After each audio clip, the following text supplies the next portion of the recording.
ফাতেমা মানিকগঞ্জ থেকে বলছি। আশা করি আপনারা সবাই ভালো আছেন। আমিও আল্লাহর রহমতে ভালো আছি। আবারও হাজির হলাম নতুন একটি ডেইলি ব্লগ ভিডিও নিয়ে। আশা করি আমার আজকের ভিডিওটি আপনাদের কাছে ভালো লাগবে।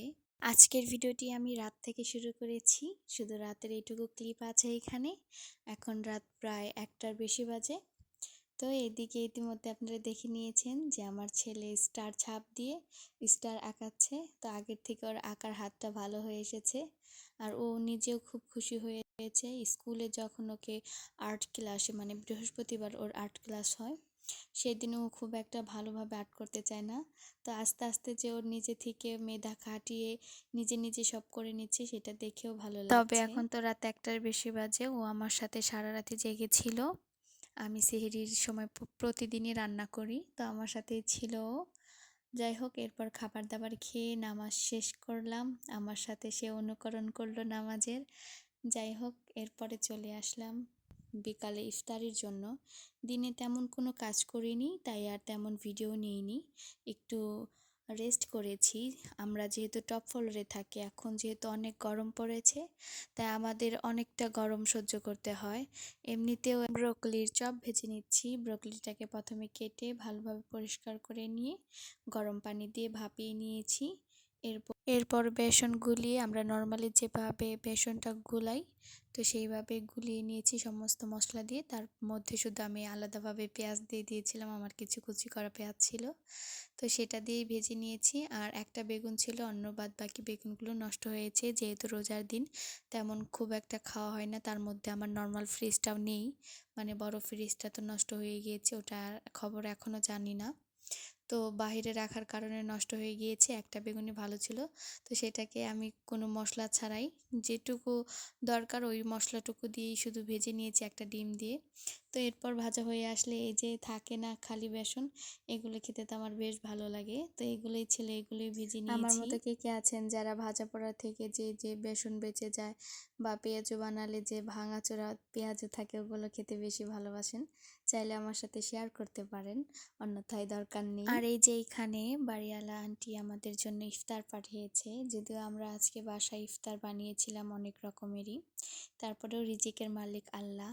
আমার রিজিকে কখন কি থাকবে সেটা তো আমি নির্ধারণ করার আগেই আল্লাহ নির্ধারণ করে দিয়েছে, লিখে দিয়েছে। যাই হোক, আমি এইদিকে শরবত বানিয়ে নিচ্ছি। শরবত বলতে তরমুজের জুস।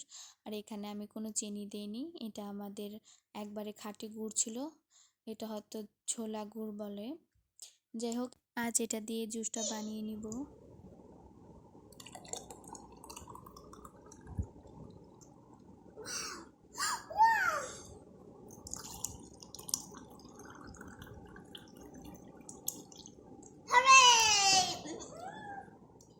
আর এখানে তুকমার দানা দিয়ে শুধু আমার জন্য অল্প করে একটু শরবত বানিয়ে নিয়েছি।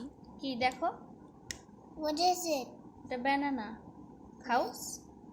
এটা banana soup. Banana. এই নাও, এই ইনগ্রেডিয়েন্টস গুলো দাও।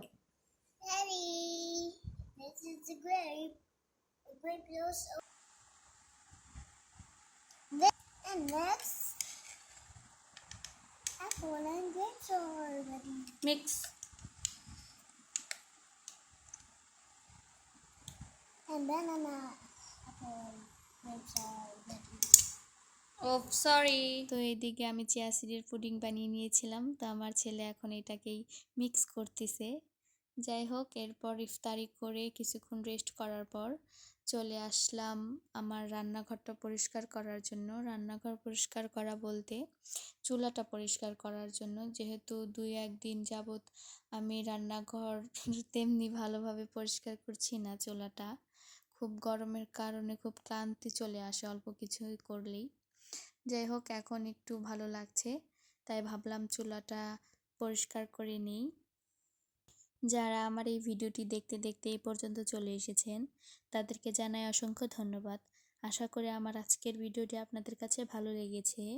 আর ভালো লাগলে অবশ্যই আমার চ্যানেলটিকে সাবস্ক্রাইব করে পাশে থাকবেন। আর আমার এই ভিডিওটি আজকে যারা নতুন দেখছেন, তাদেরকে বলবো আমার ভিডিওর কোনো অংশ যদি আপনাদের কাছে ভালো লেগে থাকে, তাহলে অবশ্যই আমার চ্যানেলটিকে সাবস্ক্রাইব করে আমার পাশে থাকতে পারেন। আর সুন্দর করে একটি কমেন্ট করে যাবেন, পরবর্তীতে যেন আমি আপনার বন্ধু হতে পারি বা আপনার ভিডিও দেখে আসতে পারি। যাই হোক, এদিকে আমি ভিম বার দিয়ে সমস্ত কিছু ভালোভাবে ঘষে নিয়েছি। আর যে বোর্ডটা দেখলেন কাগজের, চুলার পিছনের সাইডে দিয়ে রেখেছিলাম, তা না হলে অয়েলের মধ্যে তেল চিটচিটে হয়ে যায়, তাই দিয়েছিলাম। তো ওটা কেন জানি আগুনের তাপটা বাড়িয়ে দেওয়ার কারণে ওটা পড়ে গিয়েছে। যাই হোক, ওটা আজকে সরিয়ে ফেলবো। আর এদিকে আমি চুলার নিচেও পরিষ্কার করে নিয়েছি, যেহেতু মাঝে মাঝে সুফিয়ানের দুধ এটাতে জাল করা হয়, তো দুধ পড়ার কারণে এটা অনেক নোংরা হয়ে যায়, আবার ভাতের মারও অনেক সময় পড়ে বেখেয়ালির কারণে। যাই হোক, সমস্তটাই পরিষ্কার করে নিয়েছি। আর এখন আমি আমার এয়ার ফ্রায়ারটাও পরিষ্কার করে নেব। এটা এমনিতে পরিষ্কারই ছিল, তারপরেও হালকাভাবে পরিষ্কার করে নেব, যখন তখনই আমি এটা পরিষ্কার করে নিতে পারি, এটা পরিষ্কার করতে কোনো ঝামেলা নেই। আর এই দাগটা হচ্ছে কস্টিপ লাগানোর কারণে। আর এই যে কিছু বেঁচে যাওয়া ইফতার, আর ইফতারি করার পর তো তেমন কাজই করি নাই, তো এইগুলোই এখন পরিষ্কার করে নিব।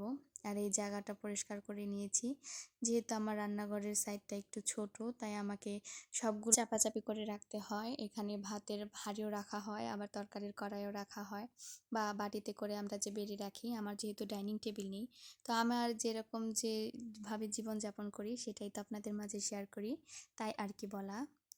যাই হোক, ইন্ডাকশনের সাইডও পরিষ্কার করা হয়ে এসেছে। এরপর চলে আসলাম যে থালা বাসনগুলো ছিল ওগুলোই মেজে ধুয়ে পরিষ্কার করে নেব। আর আমরা যখন এই চুলাটা কিনেছিলাম তখন খুব একটা ভালো পড়েনি, এটা খুবই পাতলা ছিল। আর যে ঝিকগুলা ছিল চুলার, ওইটার মধ্যে কালি বসলে বা আর তেল চিটচিটে হলে আর উঠতে চায় না। যাই হোক, তারপরেও কোনো রকমভাবে পরিষ্কার করে নিয়েছি। আর কালকে যে আমি আর্টিফিশিয়াল পাতাগুলো পরিষ্কার করেছিলাম, তো সেটাই এইখানে টানিয়ে দিয়েছি। তো দেখুন কেমন হয়েছে। আশা করি আমার আজকের ভিডিওটি আপনাদের কাছে ভালো লেগেছে। আর ভালো লাগলে অবশ্যই আমার চ্যানেলটিকে সাবস্ক্রাইব করে আমার পাশে থাকবেন। আমার আজকের ভিডিওটি ছিল এই পর্যন্ত। ধন্যবাদ সবাইকে।